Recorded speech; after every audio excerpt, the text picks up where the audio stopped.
The following review is scheduled for one fall with a TV internet time limit of 10 minutes, making his way down the aisle, hailing from a piece of plastic, Howard Finkel! What is going on, everyone? I am Bob O'Mac, and this is Crisis in the Toyverse.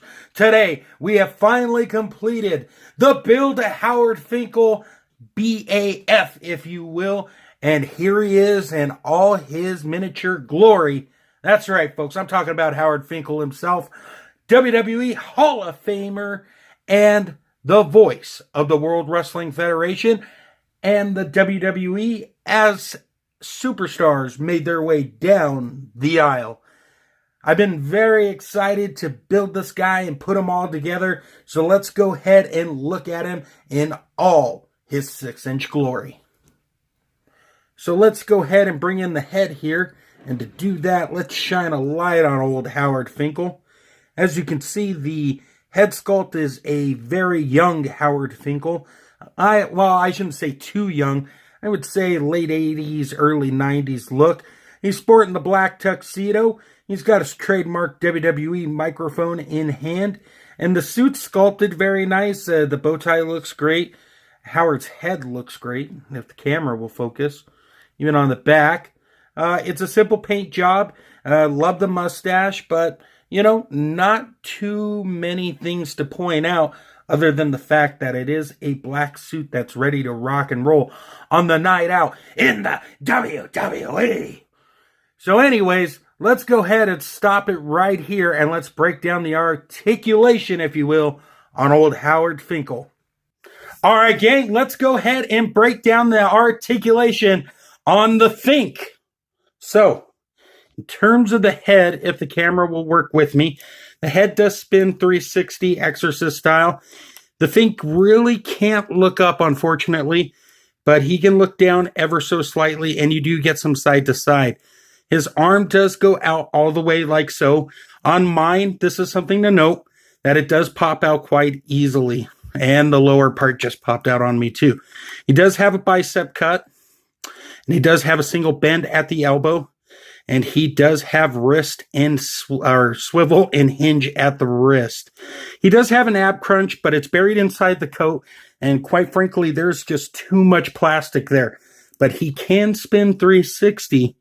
Now, if you're wondering if Howard Finkel has some kung fu action, rest assured he can bring his legs out that much before it pops off, as you just saw on screen. And bring it back down, plug it back in, no problem. He can kick forward that much. He can kick back that much. He does have a thigh cut, double bend at the knee, and he does have a ankle rocker, and it can hinge somewhat up and not really back. So all in all, you got more articulation, and there goes the hand again, or arm, I should say. So all in all, you got more articulation than you ever could have dreamed of with Howard Finkel. But that's not a bad thing. I mean, who's going to complain about too much articulation?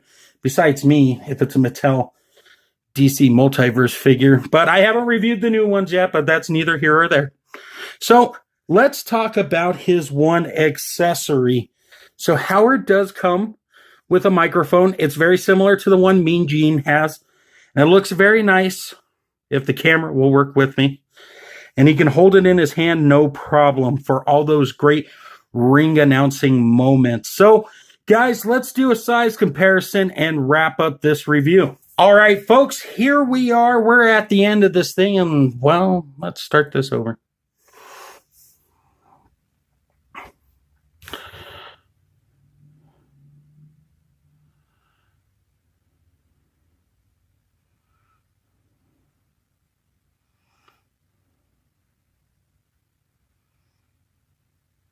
All right, folks, here we are. And yes, it's not really going to be a size comparison, as it's much more a reflection of the line. But these were the 4 figures you needed to build Howard Finkel. And I got to say, having all 5 of these legends / Hall of Famers, actually, I think everybody here is actually a Hall of Famer. That's actually pretty cool, if I say so myself. I think it's a fun line. This basic flashback series has been a lot of fun to hunt down and collect. And I got to give it a big thumbs up. I mean, like I said, who ever thought we were going to get a Howard Finkel figure? But if I had to rate the figures from Fink all the way down, the caveat here, of course, is Howard Finkel. And then from there, I would have to say the Hasbro-inspired $1 Million Man, followed by the Sergeant Slaughter, then Rick Rude, and lastly, Cowboy Bob Orton. There's really not a bad figure in this line. I know they're basic figures. They do lack the articulation that you find in the Elites, but these guys are going to look great on a shelf, and you can definitely get some fun toy photography pictures out of it. I'm going to just pull some of these guys out of the way here so we can get back to the Fink. So, guys, I got to thank you very much. You guys have been tremendous. I appreciate the support, appreciate the likes, I appreciate the comments. Please keep them coming, and I definitely hope you enjoyed this review because I had a lot of fun doing it. With that being said, I got a whole bunch of links in my description below. Go check out Extreme Dash Sets, Big Bad Toy Store, UndercoverCapes.com, and lastly, on Instagram, Toy Lover Crew. Huge shout out to the Don Tony and Kevin Castle show. With that being said, guys, there will be a slideshow at the end. Thank you guys very, very much. And until next time, great googly moogly.